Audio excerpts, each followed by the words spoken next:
Bismillah walhamdulillah wa salatu wa salam ala rasulillah amma ba'd. In this session, we want to reflect a little upon how prophethood impacts education. There's a lot of discussion taking place, in particular among those who are pushing for change at a cultural and social level within education itself and outside of education as a practice.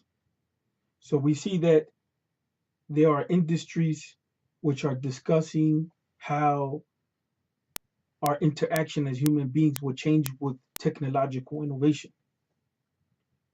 So we see people like Ray Kurzweil, Google at a bigger level of which he is a part, and other organizations discuss how it is that technology will have an impact on society and how it is that technology will have an impact in specific on the way we interact with each other and how to bring about that change and how to bring people together to effectuate change toward a particular goal. In education in specific, in particular, as it is practiced in the West, there's a lot of discussion about how technology will have an impact on education. And it is possible to say that a lot of this discussion has emerged because society has been transformed. It has been transformed through technology and political practice and economic practice. And at this point, there is a philosophy of instability. We don't know what the future will bring. In the past, there was an optimism in the West that the future will be bright. Now, we live under a philosophy of uncertainty, under a cloud of question. So we find that although that is there, this cloud of question, what will happen, where are we going, what's the end of society, what direction is society going in, what are the jobs of the future? That is the question that poses a problem for education because education in the West, in particular, for so long has been focused on producing a workforce. That workforce was divided into two: the intellectual workers and the manual workers or the laborers.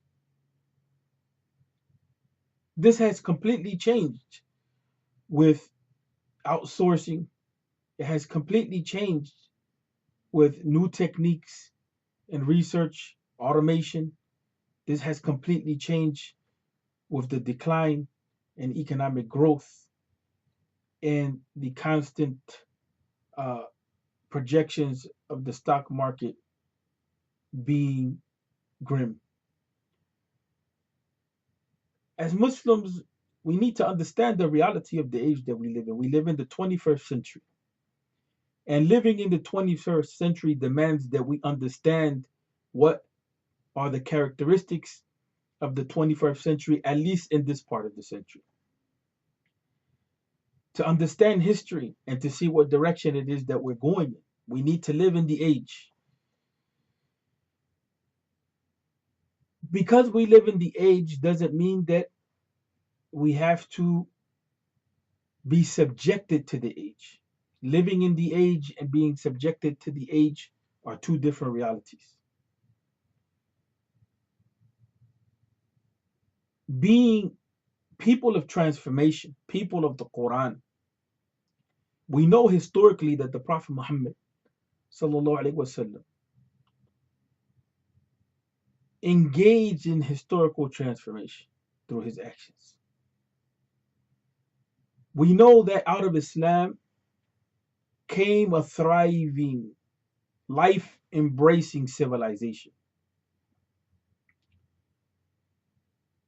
And we know that when the Muslim community doesn't focus on the values of the Quran itself, it becomes a community that is akin to that which was rejected in medieval Europe. In other words, a community immersed in darkness. Historically, the Quran has never been a book of setbacks.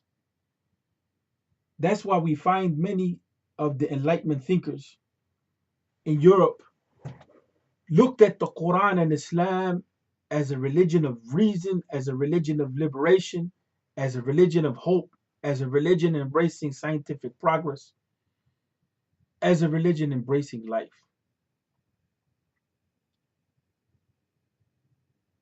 And some went so far as to say Islam transcends religion.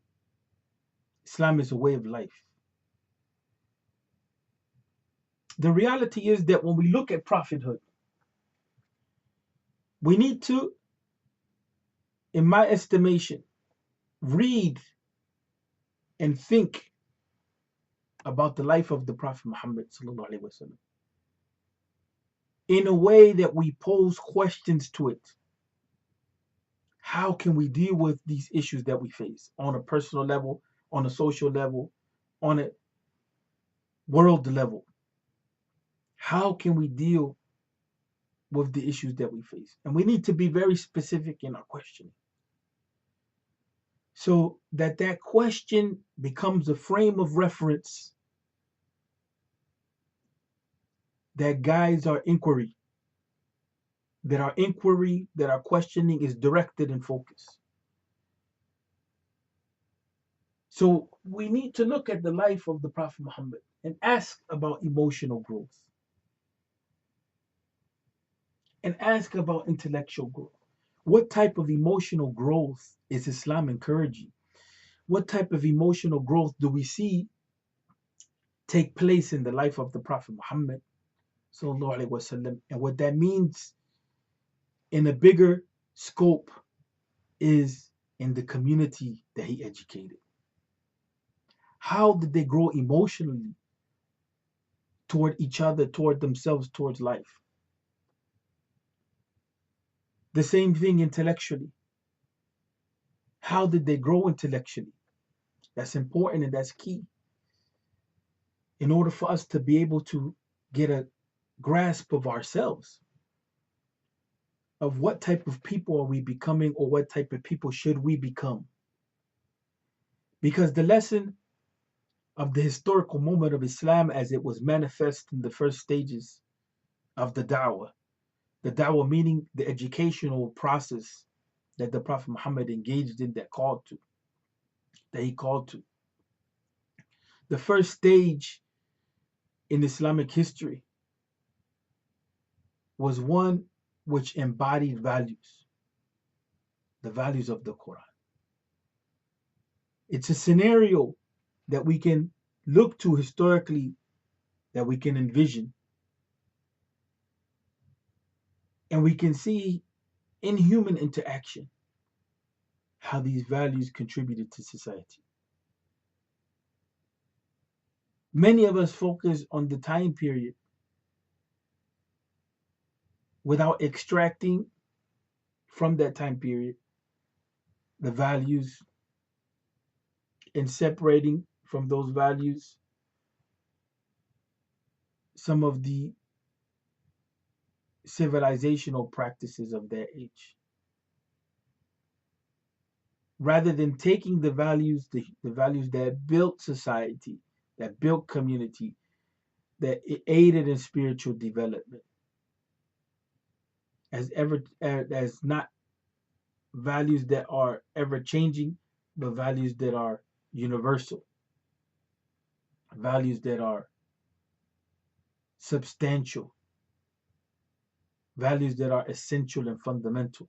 Looking at the values of Islam in that way, and then saying we can take these values and live in the 21st century. First, to help us to understand the age and what is the demand that the age is putting upon us. And then second, to transform the age. And that's where we talk about leadership.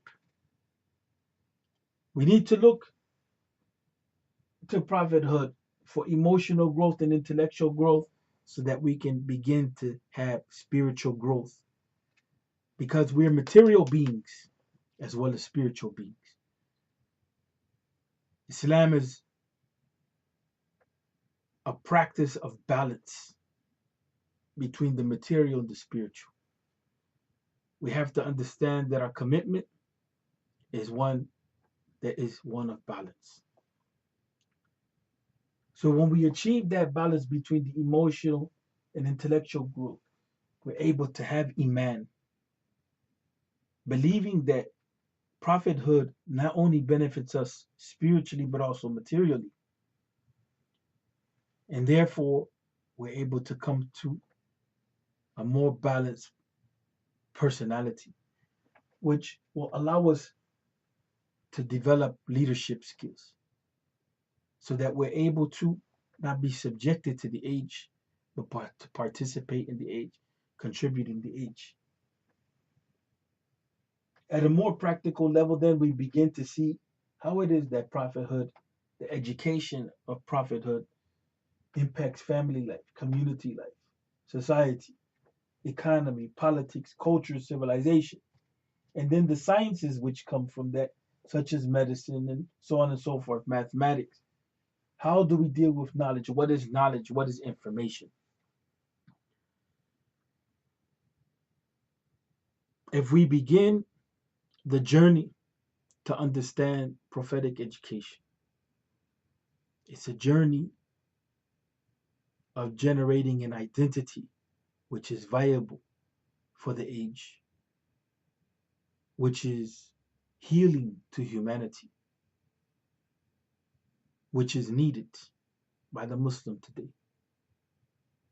But if we continue to live a schizophrenic life and prophethood is just ibadah, just worship Allahu Akbar, and that's it, and we don't see how that worship is not limited to just the individual prayer, but that worship actually is a way of life, then we did a great disservice to ourselves and to our understanding of the deed. Because prophethood is not just restricted toward worshiping Allah in a ritual sense, but rather worshiping Allah by living a life which is worth living.